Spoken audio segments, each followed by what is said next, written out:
Imagine not being Leeds, not feeling this pain, not dancing through thunder, not walking through rain. Imagine not rising with fists in the air when the world turned its back and no one would care. We've lived in the ashes, we've drowned in defeat, but still we stand proud on our battered old feet. Imagine not loving with all that you are. Imagine not being Leeds. We love you, Leeds, Leeds, Leeds. We do love you, Leeds, Leeds, Leeds. Now then, everybody, welcome back to Imagine Not Being Leeds. We're playing Newcastle on Saturday. How are we all feeling about that?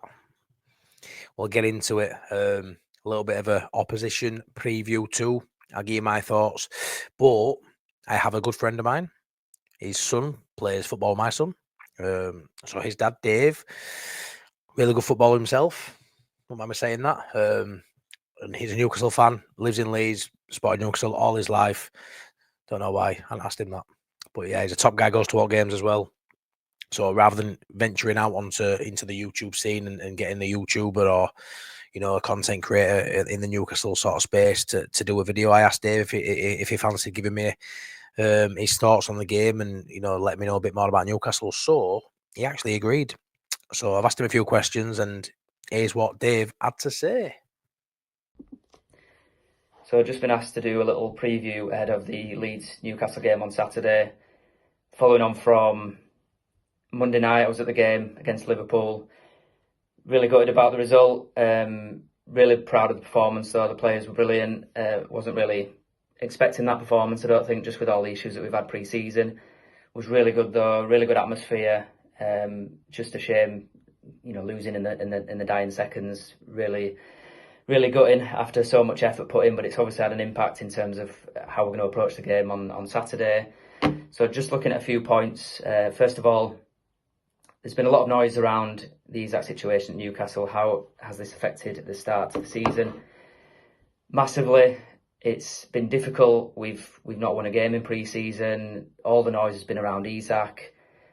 Still rumbling on now. We've still not got it sorted. Don't know whether he's staying, going. If he stays, he doesn't want to be there.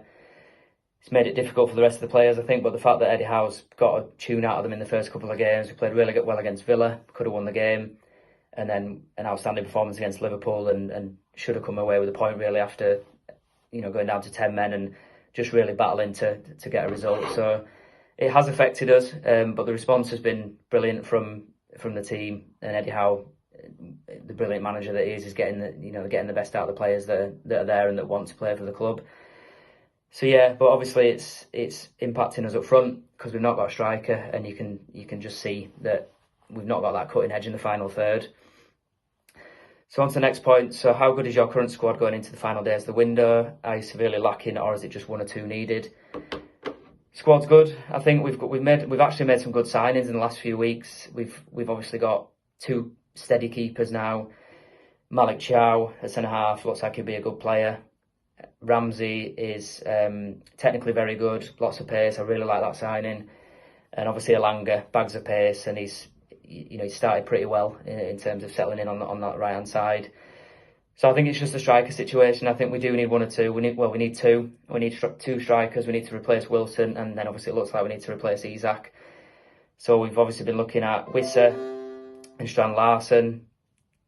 Obviously not the same level as Isak, but even if we got two in of that level, it'll make us stronger, and I think that's what we need. I think the squad all round is, you know, pretty solid. We've got good backup in most positions. It's just that striker position that we really need to, you know, we need to do something quickly with only a few days left. So next point, on Saturday, travel to Elland Road to face Leeds. What can we as Leeds fans expect from Newcastle in your current state in terms of lineup, tactics, etc.? So lineup's going to be affected with the injuries from Monday, so probably going to be without Fabian Schär. Huge misses with Joe Linton and Tonali, and then obviously Anthony Gordon being suspended as well. So I think lineup-wise, midfield, probably going to be looking at Lewis Miley coming in, and I would hope to see Ramsey come in there as well, alongside Bruno. So have that midfield three. Ramsey looked really sharp on Monday.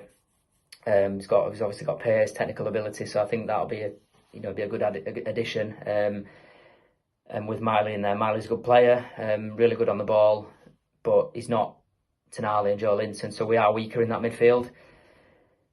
Gordon's obviously missing, so I think Asula's going to have to play up front with Barnes and Elanga probably on either side. So tactics-wise, I think loads of pace, high press, really typical Eddie Howe sort of performance. I think we'll be looking at similar to what we've done in the last couple of games, really. So there's obviously bags of pace in that team, even at the fullbacks as well. We've got pace everywhere, so I think we just need to use that. It's just how we deal without having that sort of out-and-out striker.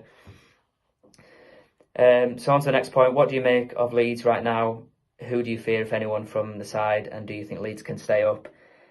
I wouldn't say I fear any specific player.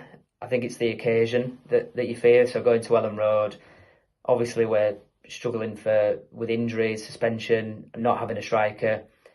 Going to Elland Road, it'll be a electric atmosphere. They'll try and make it difficult for us, and I think that's the fear, really, just the occasion itself. Don't let we need to make sure that we don't let it sort of get away from us and the fans sort of take over, and because that can almost win you a game in those those places like Elland Road. So I think, yeah, that's the main worry, just the occasion itself. Obviously Longstaff be playing for Leeds, so I do hope he does well for Leeds. Obviously I'd spent a lot of years at Newcastle. Good servant for Newcastle, steady player, what you need really in that bottom half. I don't think he started particularly well for Leeds, but I do hope he comes good, because he's the sort of player you need in that sort of bottom half of the table. In terms of Leeds staying up, I think it's possible, but it'll be difficult. I think there'll be lack of goals. It doesn't look like they've got that, similar to us, I suppose, that sort of out and out striker. But they're just going to be relying on sort of the home performances, I think, and the fans getting them over the line with 3 points at home, similar to that first game against Everton. It was just they're going to need a lot of those sort of narrow wins at home, because away going away, as they saw on Saturday last week, is very difficult in the Premier League, and probably be on the end of a few hidings against the big teams. But it's going to be that home form, similar to the other teams that have come up, that'll keep them in the division. And obviously there's been some teams this year that have started pretty poorly, so you've just got to hope that there's a couple that have really bad seasons, and that in terms of your West Hams and your Wolves, etc. So yeah, it'll be difficult for Leeds, but that home form's they're going to be key to if they can stay up. And then finally, just onto the score prediction. So I think it'll be tight, this game. I think there's a lack of goals in both teams at the minute. So I was sort of looking towards potentially a 0-0, and it wouldn't surprise me if it was a 0-0, but I think I'm going to have to go for a 1-0 win to Newcastle, and we just get a goal from somewhere, probably one of the wide areas. And then yeah, I think it's going to be a tight game, probably quite nervy, to be honest. But yeah, looking forward to it. Obviously living in Leeds, most of my mates are Leeds fans, so I'll be turning my phone off. Probably won't hear the end of it if Leeds get the win, but fingers crossed. Good luck. Cheers for that, Dave. Really good insight there, mate. Really good insight. I mean, I'm going to take massive sort of joy from the fact that you've got so many big hitters out. I mean, Joe Linton, when he first came to you guys, he looked a bit of a waste of money. Didn't look at it, and he's developed into an absolute beast in that midfield. And I'm sure he used to play as a striker for you. Maybe you'll tell me different when I see you, but what he gives you now in that midfield is just unbelievable. So him to be out, and then you throw Tonali in there, absolute baller. So that midfield three, there's an argument that as a three, it's the best midfield in the Premier League. It's right up there. It's a Champions League midfield. It's a trophy-winning midfield now. It's fantastic that you've only got Bruno in there, but when I say only, unbelievable world level player again. He's still going to be playing out wide. Elanga, I love the player. Absolutely love Elanga. Harvey Barnes, he will score if he plays at Elland Road like you think he'll play off that left. He will score. He scores against Leeds all the time. We are his bogey team. He's our bogey player. Yeah, you're missing Shard as well, so it's a good time to play you. The fact it's at Elland Road as well, you know, we beat Everton. That gives me a lot of hope going into the game. But recent results in this last 7 days, you know, the loss to Arsenal, the loss midweek to Wednesday has sort of dampened spirits as a Leeds fan, you know, as a fan base. Still more work to be done in window. I'm hoping now, you know, that nothing changes in terms of your striker as well. Bringing in the lad from Stuttgart. I'm hoping he's not registered in time for Saturday, but maybe that'll change from now till then. But I'm optimistic we can get something out of the game.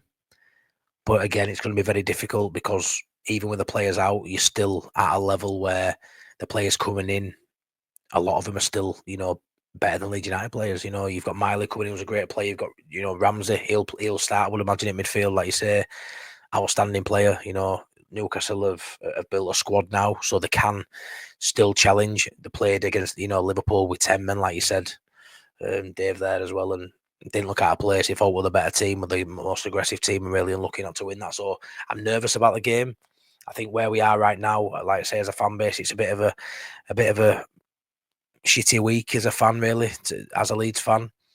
I think if we play to our strengths, which we'll have to see if Farker does that. I mean, if we go against our principles and we try and be something we're not, then we'll get found out. I mean, to play away at Arsenal and think we can outplay an Arsenal team, play out from the back.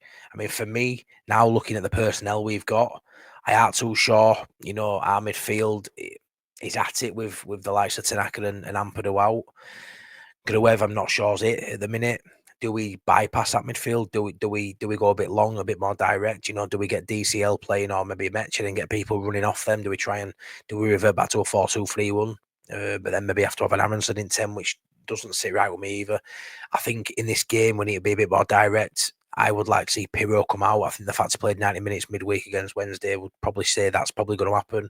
Whether he goes DCL from start or gives it Metcha, I think that might be the way to go for us. I don't like, you know, hoofball, but I think there needs to be a little bit more of adaptation from Farker and Leeds. I think even with the players out, if we try and pass, you know, play out from the back and try and pass through you, I think with the speed and the press you've got, I think you'll find us out pretty quickly. And you may have players missing, like we've said, but you've also got one of the best managers in the league in Eddie Howe, and he is great at adapting mid-game. You know, if he gets it wrong, he can adapt and he can still come out of Elland Road with 3 points. So it's a tough one. And Eddie Howe against Farker, Eddie Howe wins every day. So Farker's going to have to be on his game. He's going to have to think really hard how he approaches this game, because you are playing a top side regardless of any injuries. So I'm a little bit nervous about it. But if I'm honest, it's a game I think we can get something out of. And it's a game as a fan, you know, goes to the home games regular. You know, it's down to us fans to back the side, even in, you know, moments of adversity like this. And I think Leeds are, like you said, like Dave said there as well, about he doesn't really feed a player in particular, which I understand, but the actual environment, the stadium, you know, how we can make it hostile, actually going to Elland Road, that's a massive tick in that box for Leeds United. You know, that teams, players will think that, oh, we're going to Leeds United this Saturday, it's going to be a tough one. We need to not roll over and get his belly tickled like we did at Arsenal. At Elland Road, we have to be aggressive in our press, aggressive winning the ball, aggressive in everything we do. It's our turf, it's our patch, and you're not leaving here with all 3 points, and we'll fight to the death to make that happen. And I really hope that Farke gets the tactics right and the players that come out prove that they're good enough to wear the shirt for Leeds United as a Premier League player, because we've just seen 2 games where the lads don't deserve to pull the shirt on again. You know, they really don't. So what I'll say with this is my lineup would be going into this game: Perry in goal, Bogle at right back, Goodman to the left back, Rodon, and I'd go Strauch, but All will start, but I would play Strauch. Midfield, it's going to be Stack, Longstaff and Gruev. It's going to have to be. And then I'd play James up right. None I want left because Okafor is going to be out injured, I think, and Metcher up top. But I'd give DCL at least 30 minutes. So Metcher would be coming off on the hour mark, regardless of how well he's doing or not, and DCL gets 30 minutes. But that'd be my lineup for Saturday. Is it enough? We'll have to see. But we need to see heart, we need to see desire, we need to see something close to the opening 45 minutes against Everton to get out of this game. Because regardless of whatever what Newcastle are missing, they've still got an abundance of talent. And they've got a manager that will demand 100% out of anyone who pulls on that shirt. So the performance levels won't drop. We saw that at Newcastle with a man down. The levels will not drop. They can afford to have a couple of missing because the backups are way above what our backups are. Our backups are Championship level. Their backups are still Premier League level. And that's where we aspire to be in, X amount of years. But right now, we've just got to go with what we've got, and we've got to back the boys. We've got to back Farker. We've got to give it a good go, and hopefully they'll reward us for that backing. But yeah, I'm going to go for a 1-1. I don't think there'll be massive clear-cut chances. There's a severe lack of quality in Leeds United's ranks. There's a severe lack of goal threat currently in Newcastle as we record this. Maybe that changes before Saturday. But I'm going to go 1-1. Very optimistic 1-1, but I could see us losing it as well, by the odd goal. So I'm going to be optimistic with being at Elland Road and go 1-1 Leeds. And I think the goal scorer is Metcher. I'm going to go with 1-1. But yeah, thanks for watching. Please like, please subscribe. And thanks again for Dave for giving us a bit of Newcastle insight. I really appreciate it. But yeah, do all that good stuff. Thanks so much. Take care and enjoy Saturday. Have a good weekend, everyone.